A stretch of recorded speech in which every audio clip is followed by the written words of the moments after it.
हे विद्येचे माहेरघर असल्यामुळे पुण्यामध्ये महाराष्ट्राच्या कानाकोपऱ्यातून विद्यार्थिनी शिक्षणासाठी येतात। कायम पुण्याने एक सुरक्षितेची वेगळी ओळख महाराष्ट्रामध्ये दिलेली आहे। यामध्ये कालच्या स्वारगेटच्या घटनेने खरंच मनाला वेदना होतात।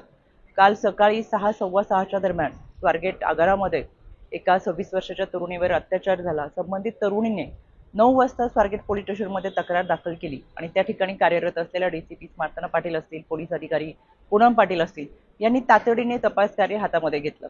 याच्यामध्ये त्या भागातील सगळे सीसीटीव्ही फुटेजचे कॅमेरे चेक करून त्या संबंधित तरुणीने आरोपीची सांगितलेली ओळख आणि त्या अनुषंगाने तयार केलेले स्केचेस असतील, फोटोज असतील, या अनुषंगाने पोलिसांची 8 पथकं ही कालपासूनच ग्रामीण शहरी भागामध्ये रवाना करण्यात आलेली आहेत।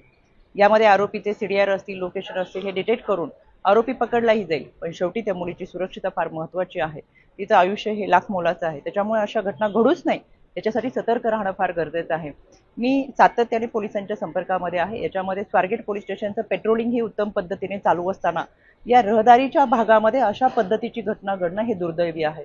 या घटनेचे सीसीटीव्ही फुटेज पाहिल्यानंतर लक्षात येतं संबंधित तरुणी ही आरोपीशी बऱ्याच वेळ बोलताना दिसतीये। मास्क घालून आलेला हा आरोपी अनोळखी आहे, आपली कोणतीही ओळख नाहीये, तरी सुद्धा संबंधित तरुणीने आपल्याला कुठे जायचंय, आपल्याबरोबर कोण आहे, आपला पत्ता या सगळ्या गोष्टी सांगितल्यामुळे कदाचित आरोपीच्या लक्षात आलं असेल की ही मुलगी एकटी आहे आणि आरोपीने सांगितलं की मी तुला बस दाखवतो, माझ्यासोबत चल, आणि यामुळे ती तरुणी त्या आरोपीसोबत गेलेली आहे। मला महाराष्ट्रातल्या माझ्या सर्व लहान भगिनींना या निमित्तानं आव्हान करायचं आहे, कोणत्याही अनोळखी व्यक्तीवर विश्वास ठेवू नका, आपली कोणतीही माहिती अनोळखी व्यक्तींना देऊ नका। इतकंच काय, सोशल मीडिया आणि फेसबुकवरती सुद्धा जर कोणी फ्रेंड रिक्वेस्ट पाठवत असेल तर सहजासहजी त्याला बळी पडू नका। शेवटी माणसांच्या कळपामध्ये हिंस्र श्वापादांची संख्या दिवसेंदिवस वाढतीये। आपली सुरक्षा आपल्या हातामध्ये आहे। महाराष्ट्र पोलीस, राज्य महिला आयोग, महाराष्ट्र शासन हे आपल्या सुरक्षितेसाठी सतर्क आहेत, पण आपण देखील सावधगिरीच्या भूमिकेमध्ये असावं।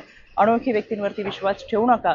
कोणतीही माहिती हवी असल्यास त्या भागातल्या शासकीय यंत्रणेकडे चौकशी करावी। स्वारगेट भागामध्ये आपल्यासाठी मदत कक्ष आहे किंवा 112 या क्रमांकावरती 1098 1091 या क्रमांकावरती माहिती विचारली तरी सुद्धा आपल्याला माहिती मिळू शकते।